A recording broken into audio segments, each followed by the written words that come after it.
So dear students, we will move ahead today in chapter number 1, that was food, where does it come from. Okay, so this will be the last lecture of this chapter first. Okay, so in the previous videos I was telling you about the edible parts. Okay, so in this sequence here I would like to tell you about the honey.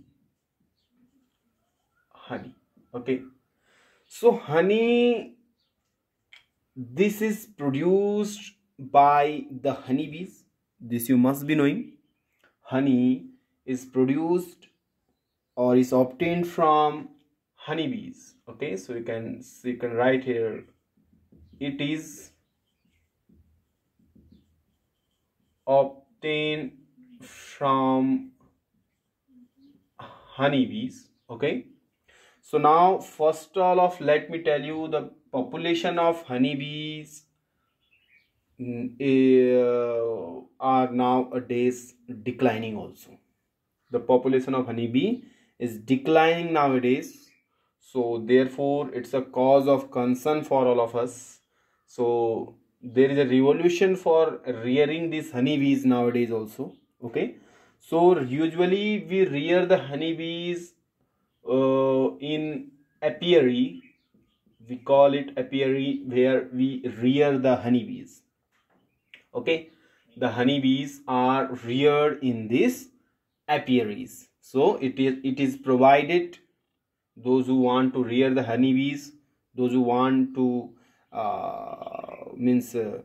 collect the honeybees or rear the honeybees, so there is a special house for the honeybees. It is known as apiary.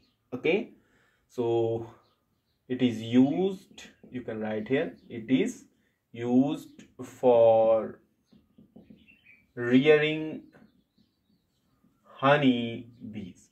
So it is used, apiaries are used for rearing the honeybees. Okay, now if you see, the honeybees has a range of 3 kilometers. So right, suppose here is honeybee, so it can fly in a range up to 3 kilometers. Okay, what it will do, it will collect the nectars from the flowers. Let's say here it is the flower, here it is the flower. So the honeybees will collect the nectar from this flower, and after collecting it will come back to its apiary. Okay, so all the nectars will be collected from the flower and it will be again collected in the apiary by the honeybees. Okay, so this is what the honeybees are doing. Okay, so the honeybees collects the nectar from the flower, and it has a range of 3 kilometers. So this is the honeybee, it can fly in a range up to 3 kilometers, not more than this. So you can write here, honeybees has a range of 3 kilometers. What they do, they collect the nectars from the flower. They collect nectar, nectar. Okay dear, nectar from the flower. They collect the nectar from the flower. Okay, so after collecting, then again they will come back to their apiaries. Okay dear, yeah, so they collect the nectar from the flower, and but this will happen only when there is the flowering season. So when there are no flowers, so how they will collect the nectar? They will not be able to collect the nectar in the off season. Okay, so they will collect the nectar only during the flowering season. So in the other seasons, the honey production will take place. Okay, so you can write here, they collect the nectar only during the flowering season. Only during the flowering season. Now in other season, what they will do? They will start making honey. There will be the production of honey will goes on. Okay, so you can write here only during the flowering season. Okay, and in the other seasons, and in the other season, production of honey take place. In the other seasons, the production of honey will take place. So this is about the honey. Now one more thing, let me tell you, there is a term which is related to more and more production of honey. So the term is sweet revolution. Sweet revolution. What is this revolution? Okay, so this is a term. It's a term which is used for the production of honey, more and more honey. Okay, so it is a revolution kind of term. Okay, sweet revolution. Okay, it is a term used for the production of honey, used for the production of more and more honey. How more and more honey will be produced? Okay, so for this the government etc., they are going to provide this apiaries and they are going to provide honeybees. So through this more and more production of sweet, or sorry, you can see honey will take place, and this is the term which is associated with sweet revolution. Okay dear. Now some other revolutions are there, like you must have listened about the green revolution. So green revolution is related to agriculture. It is related to agriculture, means more and more production of rice, wheat, etc. This comes under the green revolution. One more there, it is white revolution. White revolution. So again it's a term which is related to the dairy production. Okay, dairy, like the milk, etc. So for the production of more and more milk.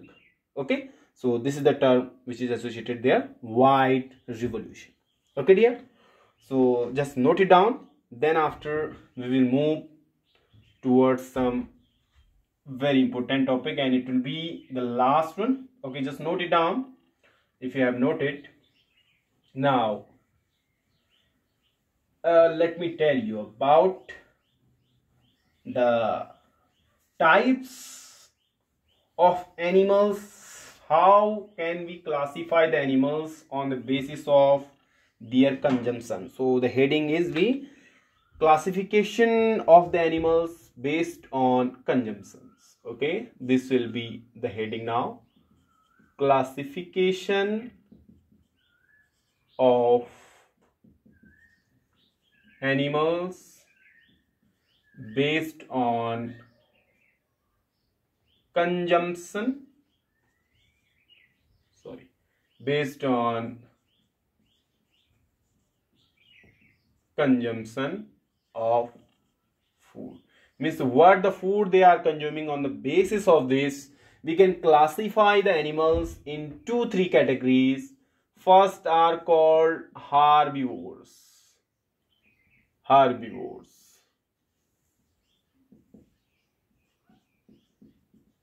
So what are herbivores? Herbivores are the animals which exclusively depend on the plant and their products. They are eating only the plants and its products. Okay, so those are known as herbivores. Okay, animals, you can write here,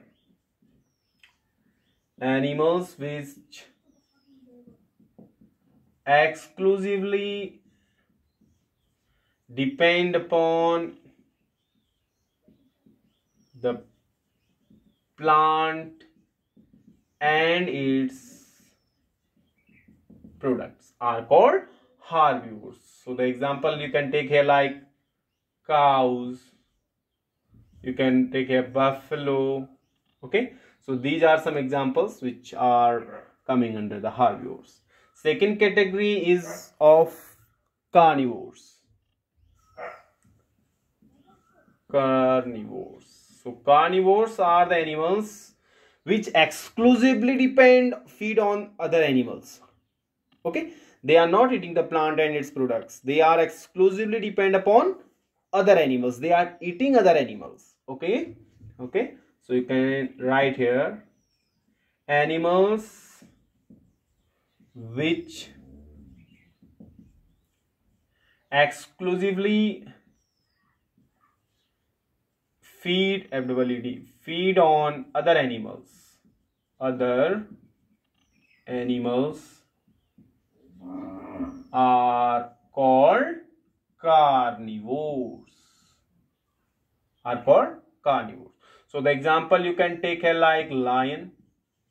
You can take here the example like tiger. So these are some examples which are coming under the carnivores. Okay. So the last one, there are the omnivores.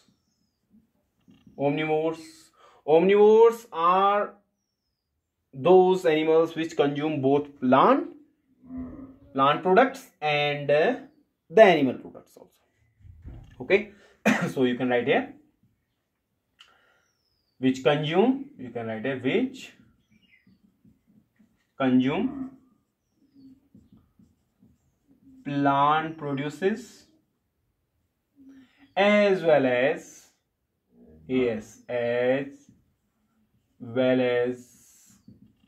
animal produces. So the example you can take here, of course we are there, human beings. Okay, so we are coming under the omnivores. Or you can take here like cats. Cats are also coming under the omnivores. Okay, so these are three categories of animals on the basis of the food that they are consuming. Okay, now hereby we are going to close this chapter. So before closing, let me give you a question. I will give you different kind of animals here, and you have to tell they are coming under which category. Okay, so let me write here some name of some animals. Like here I'm writing buffalo.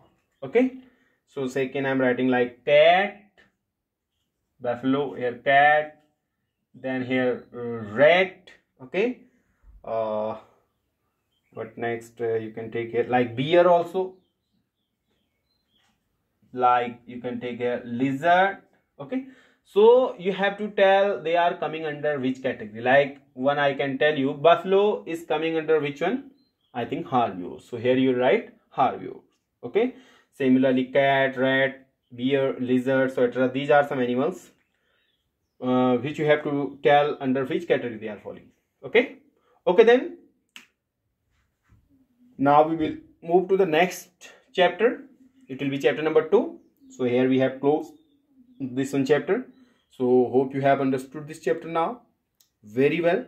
Okay, just keep solving the exercise of this chapter also now. Okay, okay then.